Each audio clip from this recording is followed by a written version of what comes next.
Esto está muy relacionado con algo que el Señor dice de la tarea que nosotros tenemos. Nosotros tenemos una tarea muy, muy trascendental en el proceso de predicar el año agradable al Señor. Y vamos a mirar entonces a quién hay que predicarle, con quién tenemos esa tarea. Y vamos a buscar el libro de Eclesiastés capítulo 1, versículos del 4 al 7.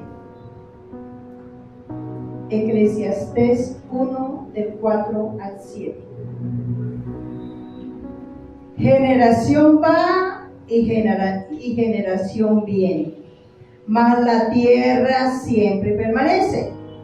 Sale el sol y se pone el sol y se apresura a volver al lugar de donde se levantó. El viento tira hacia el sur y rodea al norte, va girando de continuo y a sus giros vuelve el viento de nuevo. Los ríos todos van al mar y el mar no se llena. Al lugar de donde los ríos vinieron, allí vuelven para correr de nuevo. Esto nos está enseñando que la vida es un ciclo, o sea que todos estamos organizados por ciclos, y habla de generaciones que van y vienen, y que todo va dando como la vuelta y llegamos casi que siempre al mismo punto, ¿cierto? Cuando Dios habló en el Antiguo Testamento, Él casi siempre se presentaba como el Dios de Abraham, como el Dios de Jacob, como el Dios de Isaac, ¿cierto? O sea, siempre se presentó como el Dios de cada generación. Entonces, podemos darnos cuenta que Dios tiene organizada la vida por ciclos generacionales. Y vamos a mirar un poquito la generación de Adán, cuándo empezó y cuándo terminó. Empezó en la creación y terminó ¿cuándo? En el diluvio. Y allí empezó otra generación nueva que fue la generación de Noé. Y luego viene la generación de Abraham. Y nosotros pertenecemos a la generación de Cristo. A grandes rasgos, ¿no? Hay unos textos bíblicos donde habla de la generación, incluso de Cristo hacia atrás hay 14 generaciones que están nombradas por unos determinados grupos, por unas situaciones especiales que cada generación vivió. Nosotros pues no vivimos en la generación de Noé. Ellos tuvieron que vivir unos procesos diferentes, pero en esencia muy parecidos. Miremos lo que dice Eclesiastés capítulo 7, versículos del 10 al 11. Dice: nunca digas cuál es la causa de que los tiempos pasados fueron mejores que estos, porque nunca de esto preguntarás con sabiduría. Buena es la ciencia con herencia y provechosa para los que ven el sol. Aquí nos está diciendo una manía que tenemos, y es que nosotros siempre miramos que lo que pasó fue mejor que lo que hoy tenemos. ¿Y ustedes qué creen? ¿Es así? No. ¿Por qué no? Porque aquí nos dice que nunca miremos el pasado. Es un dicho muy común, ¿no? Sí. El tiempo pasado fue la elección. Sí. Eso es un decir, o sea, esa tendencia de volvernos y creer que lo que vivimos fue mejor que lo que hoy estamos viviendo. Y si lo miramos en cuestiones, digamos, de procesos, de facilidad, pensemos, devolvámonos por allá los años de personas que tienen, o sea, hace 60, 70 años atrás, era mejor cocinar con leña o con gas. Era mejor, devolvándolo un poquito más hacia atrás, era mejor moler con una piedra, o hoy que ya viene la harina para acá. O sea, si lo miramos nomás desde por ahí, estos tiempos son mucho mejores. Miremos la parte de la salud. Hace 100 años muchísima gente se moría de cosas sencillas, entre comillas, porque no existían los recursos que hoy tenemos de medicamentos, de antibióticos y muchas cosas. Entonces, aquí la palabra me dice que no digamos eso, porque en la evolución hay cosas buenas. El problema está es en la administración que se le dan a esas cosas buenas. Pensemos en el celular. A mí me parece magnífico poder yo tener aquí la Biblia en mi celular, poder organizar la enseñanza sin la agenda y que uno no haya como colocarla, muchas cosas de esas, y que el celular lo maneja uno a todas partes, tiene la palabra ahí. El asunto es que si no le doy buen uso, pues se me va a convertir en un problema. Entonces aquí la palabra nos dice que no digamos que los tiempos pasados son mejor, porque eso no está correcto. O sea, ¿tiene Dios razón? Sí, porque Él no quiere que vivamos pegados del pasado, y muchísima gente pues sufre con eso. Entonces vamos a ver las diferencias de los del 80 para acá y de los que quedamos de ahí para atrás. Edilberto, ¿cómo estás? Buen día. Hola Irán, buenas tardes. Oye, ¿cómo se come esto de los millennials? Porque muchos, ya, bueno, sabemos que es la siguiente generación de la generación X, ¿no? Sí, de hecho están los baby boomers, que son todos los que nacieron después de la Segunda Guerra Mundial. Después venimos los generación X, que es ese entre 60s finales, 70s, y luego vienen los millennials, que empiezan en 1982. La característica que los define es que ellos nunca conocieron el mundo sin internet. Cuando ellos tenían 13, 14, 15 años y empezaban al desarrollo hacia la vida adulta, ellos ya había internet y ya había acceso a toda la información, y el mundo era diferente que las otras generaciones. Y esto generó ciertos cambios generacionales que hacen diferente, no digo ni bueno ni malo, hacen diferente a estos representantes de los millennials. Son muy impacientes, les gustan las cosas inmediatas. El millennial te quiere preguntar algo por Twitter, te lo pregunta y está esperando qué tan rápido me respondas tú. Cualquier instancia de gobierno, cualquier dependencia. Tienen un mundo sin religión. En base a tanta información, cerca del 82% de los millennials no creen en un Dios, ¿no? Quieren dejar una huella en el mundo, una huella muy clarita. Entonces tienen una cultura verde, políticas sustentables como base dura de su personalidad, el cuidado hacia los animales, hacia el mundo. En el mundo laboral ellos no son personas que se ajusten a recibir órdenes. Ellos les gusta participar en la toma de decisiones. A lo mejor no quieren ser siempre los jefes de la empresa, pero sí quieren que se les comente y se les tome en cuenta para una toma de decisiones. No tienen un compromiso fijo con una camiseta en el trabajo. Ellos regularmente cambian en promedio 8 veces de trabajo en la vida. 8 veces de trabajo, brincan muchos. Sí, pero sin culpa, sin remordimiento, sin decir, híjole, dejé este trabajo y era una gran oportunidad. No, es lo que sigue en mi desarrollo.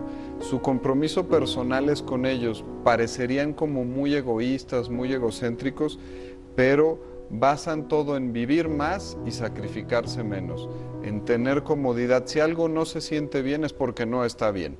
Entonces tenemos que cambiar. Cuando yo ya me aburrí, me cansé, no veo oportunidades de desarrollo en el trabajo, entonces me voy a lo que sigue, sin más procesos mentales que a lo mejor podríamos tener otras generaciones, ¿no? Ya no tampoco forman relaciones duraderas, no solamente en el trabajo, sino también las relaciones interpersonales.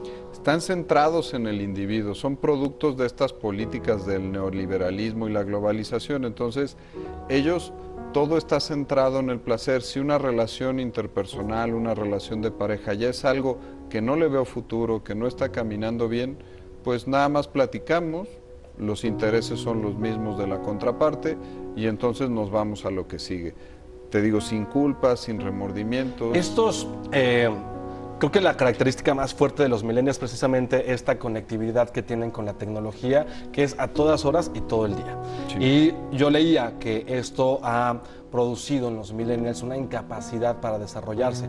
Primera, porque no tienen estas capacidad a la frustración, porque ellos lo quieren todo ya ahorita y como ellos quieran. Cuando no les gusta algo, lo desechan. Sí. Hablando teléfono, ropa, amistades, relaciones, y también por ejemplo, en la onda del Tinder, ¿no? Que ya hasta para eso los millennials no tienen no han desarrollado estas habilidades que tendría una generación pasada de poder salir con la persona, de que te baten, de batear, o sea, ya ni eso se están dando el tiempo esta nueva generación. Los millennials están en lo inmediato. Platicabas tú del Tinder, que es para ahorrarse el ir al bar y ligar, pero pues se ahorran el súper. Hay aplicaciones ahora que te llevan el súper a tu casa, hay aplicaciones que te llevan la comida a la casa, están aplicaciones como el Uber, entonces ya ni siquiera tengo que pelear por mi movilidad. Entonces es la inmediatez medida a través de tu dispositivo electrónico. Edilberto, ¿y esto psiquiátricamente te afecta en el carácter, en la personalidad? Sí, en estas características de tolerancia a la frustración y de la inmediatez es lo que más vemos. El mundo, sin ninguna duda, nos va a poner frustraciones enfrente y ellos no las pueden enfrentar en este concepto que conocemos como resiliencia, que es, tengo una dificultad y voy a aprovechar la dificultad para sacar una ventaja. En el mundo millennial se desecha. Entonces, ellos son prácticamente fieles solo a sus marcas de tecnología, a la manzanita, al otro teléfono, a tal marca de computadora. Es a lo único que son fieles, a la tecnología. A otras cosas tienen muy poco compromiso. La realidad es que no sabemos tantos diagnósticos psiquiátricos que van a pasar porque estamos en medio de esto y esto lo vamos a ir viendo con los años. Poco a poco. Perfecto. Edilberto, muchísimas gracias. Como cada miércoles, gracias. Le pregunto a los que no son millennials. ¿Qué opinan de eso? ¿Sí es así? ¿Es así? Claro. Sí. Y le pregunto a los millennials, ¿qué opinan de eso?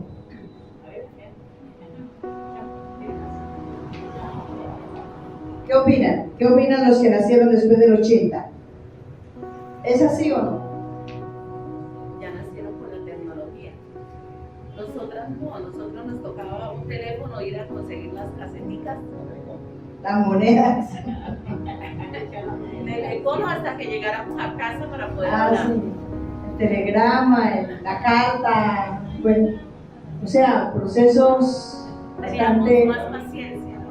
mucho más pacientes, y en esos procesos de espera pues lo aprovechábamos para hacer otras cosas productivas. Entonces preguntémonos, ¿es malo o es bueno? O sea, según lo que ya conocemos, pues digamos los que estamos antes del 80, conocemos a la generación, incluso pues para mí, para nosotros, tenemos los hijos y hasta los nietos en esa etapa, y podemos conocer los resultados de ese estilo de vida. Entonces podemos decir que es bueno o que es malo. Es bueno. ¿Es bueno? Muy bueno. Según como la persona lo sepa también. De acuerdo como la persona lo tome. Porque nosotros, nosotros éramos así, vivíamos bien. Pero los de hoy viven así, viven bien. En esencia, vamos a ver entonces qué nos dice la palabra. Vamos a Lucas, capítulo 7, versículo de 31 a 35. Esto es un momento en la generación de Jesús, cuando Él estuvo en la tierra, o sea que hace cuántos años. O sea que no estaba la generación de los milenios.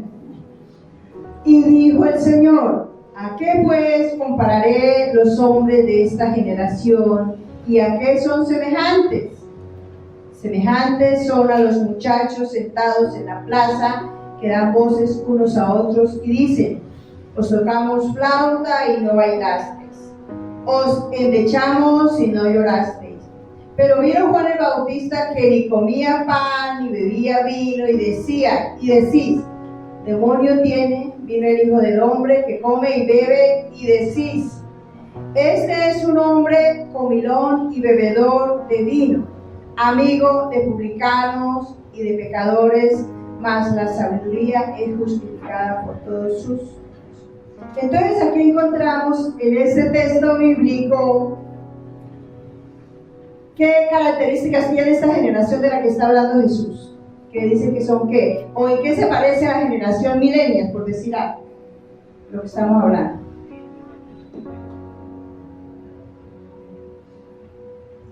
¿En qué se parece a la generación que vimos en el video de lo que nos hablaron. ¿Se parece esa generación a esta, al milenio? Muy bien, ¿qué más encontramos ahí? Indiferentes. ¿Y estamos hablando de la generación de quién? O sea, ¿hace cuántos años? Imagínense. O sea, esto lo que nos dice es que en esencia, por generaciones cambiamos muy poquito. Muy parecida, lo que describe aquí es muy parecido a lo que es la generación milenial, hablando nomás de esa generación. Ahora pensemos en la generación actual de los 2000 para acá, que es todavía, entre comillas, más compleja, más difícil, ¿cierto? Vamos a mirar otro ejemplo que está en Proverbios capítulo 30, del 11 al 13. Vamos a ver otro ejemplo generacional.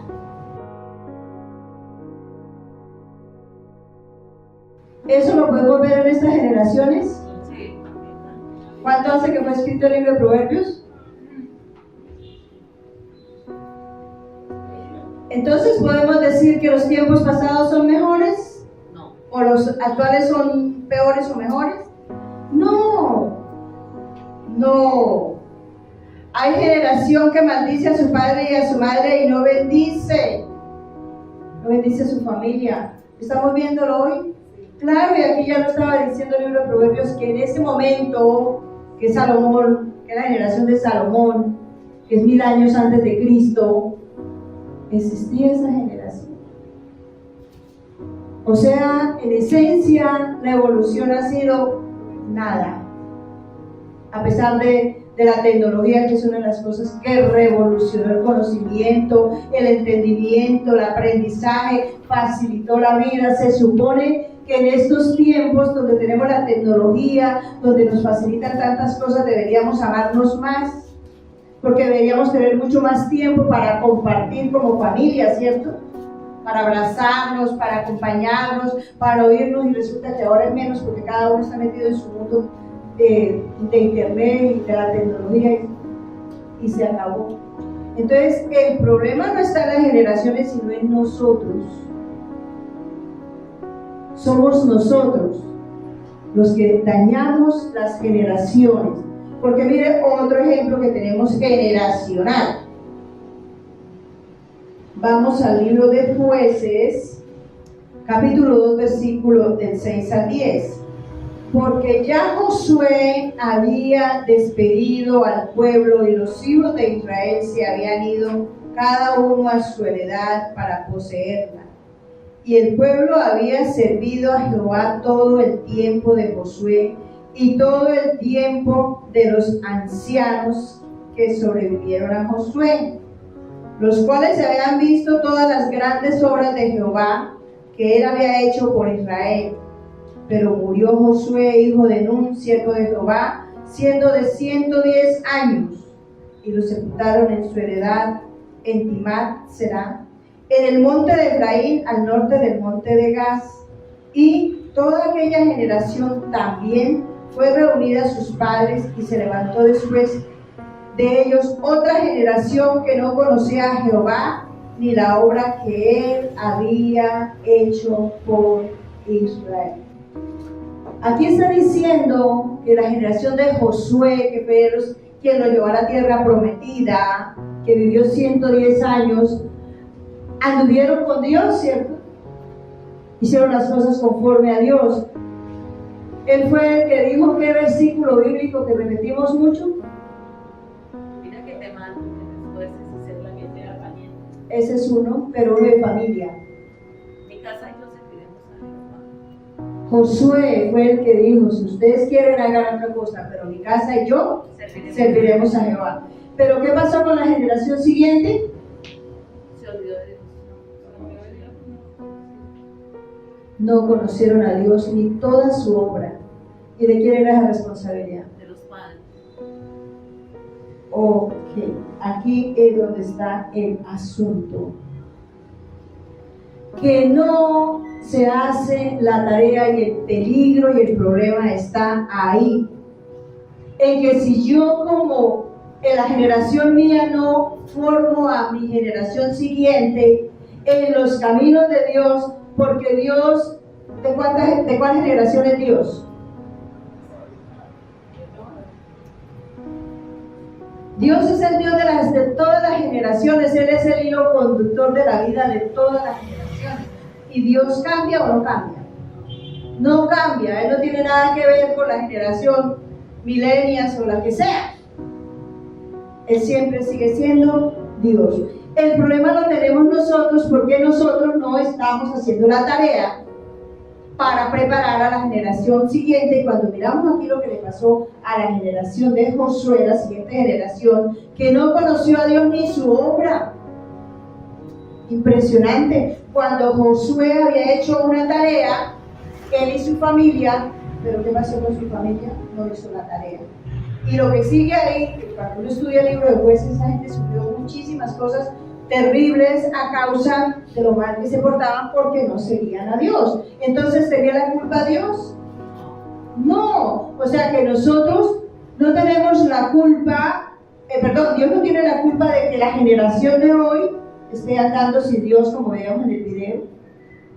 Que la generación de hoy sea tan irresponsable, tan indiferente, tan indolente.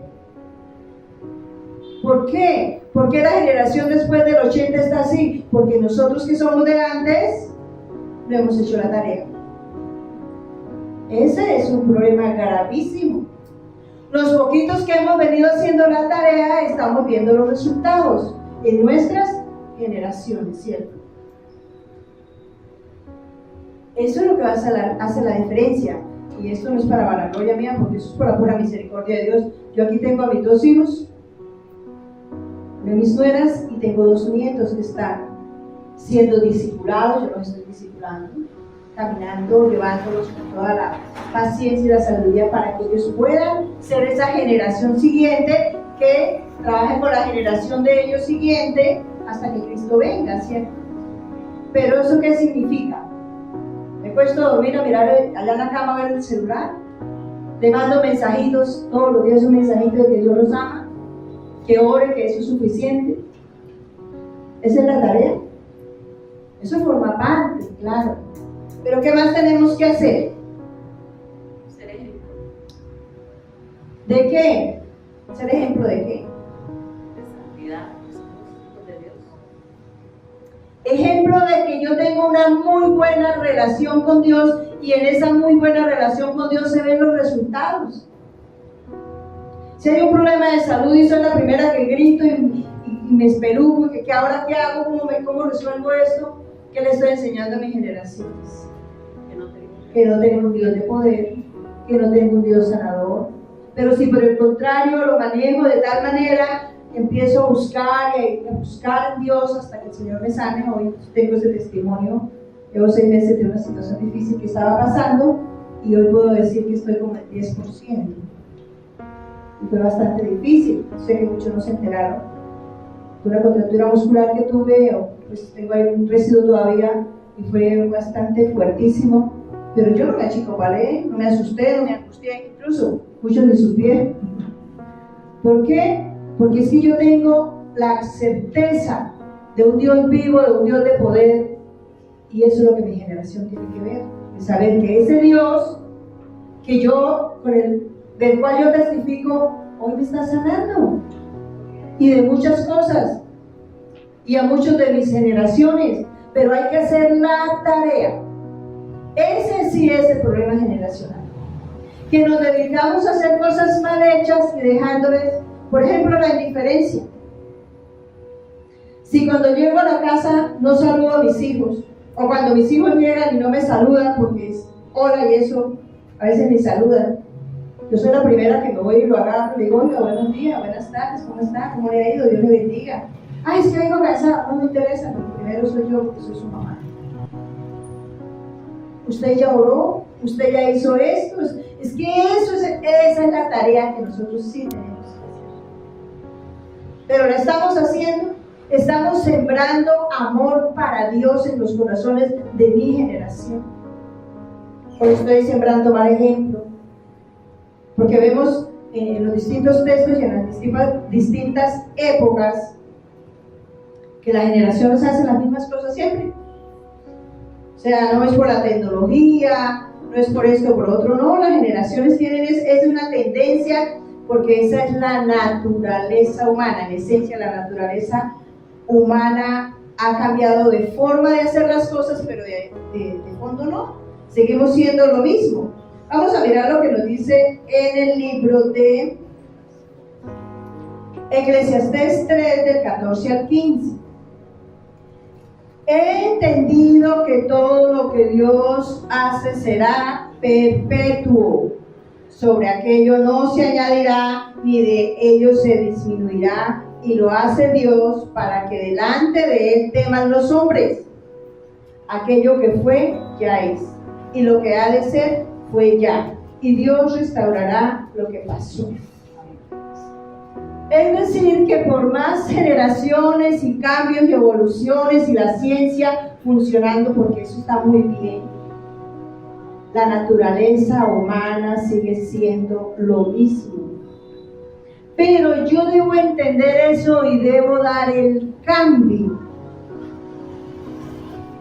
dejando una instrucción clara, precisa de la mano de Dios, no una instrucción humana, porque, por ejemplo, en mis generaciones, yo le enseño a mi hijo a que sea honesto. Es que yo quiero que, ese yo quiero no sirve, porque la única palabra que queda sembrada en el corazón es la de Dios. Si yo lo que le digo a mi hijo es que Dios quiere, Dios manda que sea honesto, porque si usted es honesto, Dios lo va a bendecir. Es que Dios siempre está, nosotros un día no estaremos, y muchas veces en la vida de las personas ni siquiera estamos cuando estamos juntos, porque no están pensando en nosotros, no nos están teniendo en cuenta, pero Dios sí está a través del Espíritu Santo diciéndole: oiga, acuérdese que usted debe ser honesto, que debe ser responsable, que debe ser amoroso, en fin, toda la lista de cosas que nosotros debemos ser y hacer. Pero el problema está en que nosotros eso no lo estamos haciendo. O sea, ¿qué es lo que nos toca hacer a nosotros? Repetir lo que ya Dios nos ha enseñado, lo que hemos visto a lo largo de las generaciones que Dios ha hecho, porque miramos en estos textos que las generaciones siempre se han comportado mal, y a veces bien, algunos bien, muy poquitos. En estos tiempos los padres en su mayoría sufren, yo doy gracias al Señor que no es mi caso, por la indiferencia de los hijos, por el menosprecio. Hay mucho menosprecio de los hijos hacia los padres. Los gritan, les alzan la voz, los maltratan, les da pena incluso decir que es su papá, que es su mamá, presentarlo como los padres. ¿Y de dónde le salió eso en la cabeza al muchacho? Los padres no le enseñaron a su hijo a que yo soy tan importante como él, y por lo tanto me debe valorar, respetar y presentarme dignamente. Eso es una queja que muchos padres a lo largo del tiempo han tenido. No, es que a mí me da pena presentarme como su mamá o como su papá. Pero es que ha cometido una serie de errores, y es que desde chiquitico le ha enseñado que el que es importante es el hijo, que el papá no. Porque a mi hijo le doy lo mejor, la mejor marca de ropa, la mejor comida, lo que pida, el mejor celular. No se da cuenta, en estos tiempos el celular, la flechita, esa es la que carga la mamá y el papá, y el hijo carga un celular de millones. Cada rato lo mantienen apuntándole para robarle el celular que el papá, con el gran esfuerzo, le compra. Entonces, ¿qué le está enseñando al hijo? ¿Qué quiere más importante, el hijo o el papá? El hijo está diciendo: yo no valgo nada, yo no sé nadie, pero usted sí, porque mire, usted tiene las mejores cosas. Y vamos a devolvernos un poquito y vamos a ver una foto de algo que ha pasado y que dolorosamente todavía pasa en estos tiempos, en cuanto a darles lo mejor a los hijos y para los padres lo que se pueda. Entonces, esto ha generado en los hijos desprecio hacia los padres, porque los mismos padres no se dan el lugar que verdaderamente nosotros debemos darnos. Mira este ejemplo, que todavía se da. Una mamá que lava y plancha y cocina y hace todo para comprarle los zapaticos al niño. ¿Cuánto valdrán los zapaticos? Generación milenio. ¿Cuánto valen? Ustedes allá los nuevos. Vale más. Es un zapato de marca fino, 400. Pero miren la mamá las chanclas que se pone. Compra unas chanclas y esas es que las regalan el día de la madre, porque el hijo cree que no merece ser una chancla de esas, pero le toca comprarle el alambre para que reviente las chanclas. ¿Cómo va a sentirse ese hijo que se pone sus zapatos tan finos y elegantes para abrazar a su mamá en la calle que anda con esas chanclas? ¿Cierto? Entonces, ¿quién tiene la culpa? Los papás, por poner a los hijos en un pedestal y nosotros abajo para que nos refrieguen con el pie. Bueno, la chancla pues tengo que remendarla porque, pero eso ya era antes, que se le volaba, o sea, le tiraba ese el GPS de las mamás, la chancla, eso era fijo. Pero tocaba estarla remendando. ¿Qué hacía la mamá? La otra chancla está un poquito mejor y la guardaba, y después andaba con dos chanclas de dos diseños distintos, dos colores distintos, pues porque no es que toca comprarle los zapatos finos a mi hijo para que no se ponga bravo, para que no se moleste, para que el niño vaya bien lindo al colegio, a la universidad, para que reciba a los amigos y las amigas. ¿Sabe qué hacía yo? Aquí están mis hijos que saben qué. 30,000 pesos para comprar zapatos para los tres. Iba y los compraba al anuncio de almacén donde nos dieran descuento para comprar zapatitos por ahí de 12,000 pesos para cada uno, pero que no los dejaran a 10. Entonces los tres nos poníamos zapatos de la misma calidad. Lo único era que sí comprábamos el tarrito de boxer, porque como no eran tan finos, se iban a dañar, entonces si tocaba remendarlos, todos usábamos zapatos remendados. Y como había periódico, yo les metía pedacito para 2 tallas extras que me compraban mientras les quedaban buenos. Porque mis hijos crecieron sabiendo que ellos y yo éramos del mismo linaje, de la misma estirpe. Entonces yo, doy la gloria al Señor, yo no he pasado por eso, que mis hijos me menosprecien, o que crean que valgo menos que ellos, o que ellos son más, o que yo crea que ellos valen menos, más o menos, no. Pero eso es responsabilidad de nosotros. ¿Qué estamos haciendo? En otros tiempos se cometía este error. Las mamás preferían al papá siempre. El papá era la mejor presa, el mejor plato, la mejor comida, y el hijo le tocaba la alita. ¿Y sabe qué se comía la mamá? Las patas del pollo. Mírela, el manejo. Entonces el papá sí era importante y lo respetaban, y el papá pues se sentía grande. Por lo grande, ¿no? Pero la mamá era la inferior porque era la que le tocaba comerse las patas del pollo. Incluso hoy los chicos no se comen una pata de pollo, ¿no? Eso es pierna pernil y pechuga y ojalá así de huesado y sin piel, no sea. Y eso está bien, pero la mamá también hace lo mismo. La mamá se come el hueso de la pechuga para que el hijito como mejor. ¿Sí ve?